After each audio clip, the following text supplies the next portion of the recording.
Patay ang 2 sundalo habang 12 sugatan matapos silang tambangan ng ilang lawless elements at ilang miyembro ng Moro Islamic Liberation Front o MILF dyan sa bayan ng Sumisip sa lalawigan ng Basilan. Marinom pong kinundina ng Armed Forces of the Philippines ang insidente at nangako na bibigyan ng hustisya ang mga biktima. Nanawagan naman ang pamahalaan sa MILF na magsagawa ng sarili nilang investigasyon at panagutin kung sino man ang nasa likod ng naturang karahasan. Kunin natin ang live report ni Mar Gabriel. Mar, ano latest? Alex, nagpapatuloy yung maigting na operasyon ng Philippine Army at ng PNP para tugisin nga itong mga nasa likod ng pananambang sa mga sundalo. Ang Office of the Presidential Advisor for Peace, Reconciliation and Unity nanawagan naman sa MILF na magsagawa ng sarili nilang investigasyon at panagutin sa batas yung mga sospek sa likod ng krimen.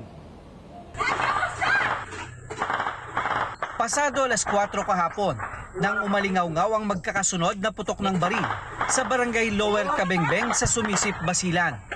Tinambangan na pala ng mga armadong grupo ang mga miyembro ng 32nd Infantry Battalion na nooy nagsasagawa ng lehitimong security operation para sa United Nations Development Program. Patay sa pananambang ang 2 sundalo, habang sugatan naman ang 12 pa nilang mga kasamahan. Sa isa pang video, makikita ang military truck na sinunog pa ng mga sospek. Allahu Akbar! Ang ilan sa mga sinasabing sospek, nagpakuha pa ng picture sa pinangyarihan ng ambush. Mariing kinundina ng 101st Infantry Brigade ng Philippine Army ang marahas na insidente.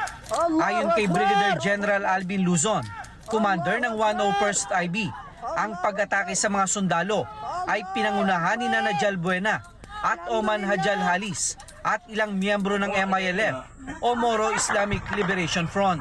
Coordinated daw sa Joint Peace Security Committee sa ilalim ng Joint Normalization Committee ang nasabing misyon, kaya nakakabahalaan niyang nangyari.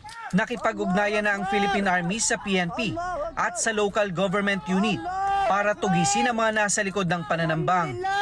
As part of our firm resolve to sustain this hard-earned peace and progress in Basilan, we are working closely with the local government units and other law enforcement agencies to ensure na itong mga perpetrators na ito ay will be put to the folds of the law and justice will be served doon sa ating fallen hero. Ang Office of the Presidential Advisor on Peace, Reconciliation and Unity, mariinding kinundina ang insidente. Tinawag itong kaduwagan ni Presidential Peace Advisor Carlito Galvez Jr. na kagagawan umano ng mga individual na nais idiskaril ang proseso ng kapayapaan sa lugar. Nanawagan din si Galvez sa liderato ng MILF na magsagawa ng sarili nilang investigasyon sa insidente at panagutin sa batas ang mga nasa likod ng karahasan. Si AFP Chief of Staff General Romeo Browner agad na nagtungo sa Basilan para sa isang command conference kaugnay sa nangyaring insidente. Nakatakda niya ring bisitahin ang mga sugatan at nasawing sundalo. We condole doon sa families ng ating fallen heroes and rest assured that the Philippine Army will ensure yung prompt support natin doon sa mga namatay, and sa kasalukuyan yung mga wounded natin ay inaasikaso and full support pa rin yung binibigay natin for their fast and speedy recovery. Para naman kay Basilan Governor Jim Saliman Hataman, ang nangyaring insidente ay maituturing na bakas ng nakaraan ng Basilan. Hindi naman araw-araw kagaya dati na itong nangyari na ito. In fact, yung nangyari with MI, ang last is November, more than a year na bago ulit nangyari na. Git ng gobernador, dapat na magsilbing wake-up call para sa lahat ang nangyaring insidente na nananatili pa rin ang banta sa lugar. Pero hindi ito reason para dapat itigil yung mga initiatives sa ground. The more na dapat talaga aggressively i-intensify yung development program. Tanggapin natin bilang education sa ating lahat. Ano pa yung dapat natin gawin para kundi ma-perfect, ma-develop further yung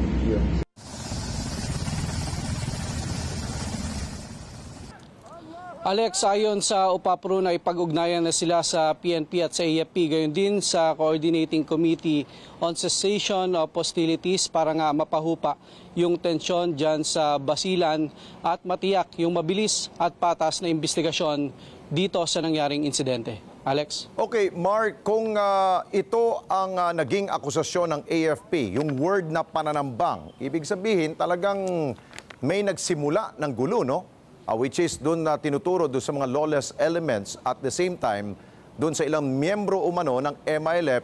So, anong use pa ng investigasyon kung meron na silang ganung akusasyon?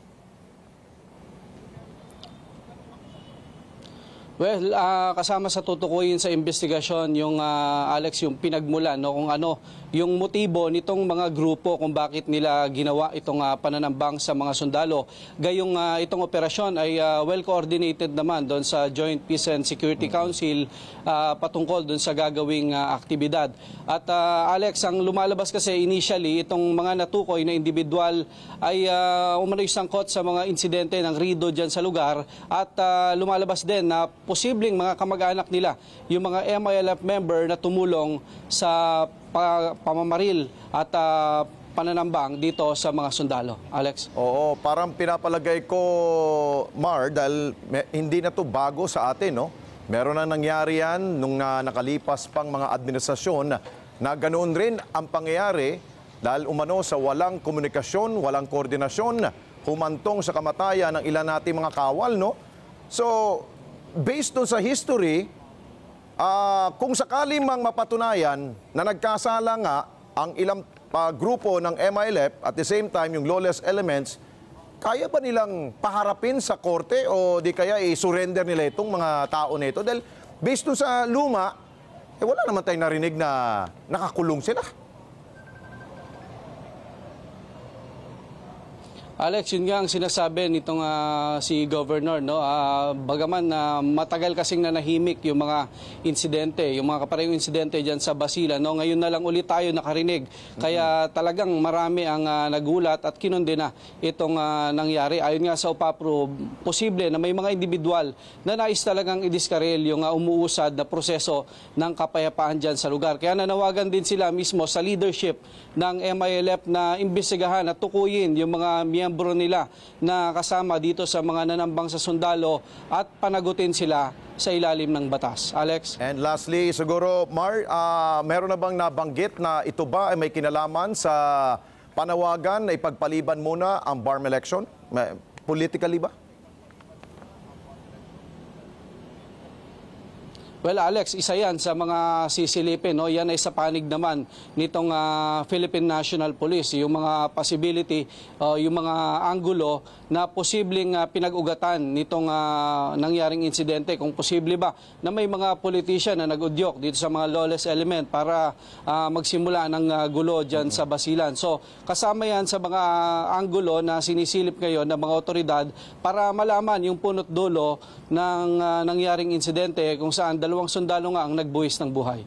In fairness rin, kanina, Mar, nakausap natin si Congressman Mujib Hataman at natanong natin sa kanya yan at ang nabanggit nga niya na hindi niya masabi at ingat na ingat siya sa kanyang mga wordings. Pero nung tinanong ko tungkol dito sa umano'y pagpapaliban sa BARM election, sabi niya, hindi naman yata ito ang dahilan para humantong sa ganitong kamatayan ng ating dalawang sundalo. With that, Mar, maraming salamat sa iyo, Mar Gabriel. Mata natin dyan po sa Campo Aguinaldo. Maraming salamat sa inyo pong pagsubaybay sa Mata ng Agila Primetime. Para malaman ang matatag, matapang at matapat na mga balita, i-follow lamang at mag-subscribe sa @Net25 TV.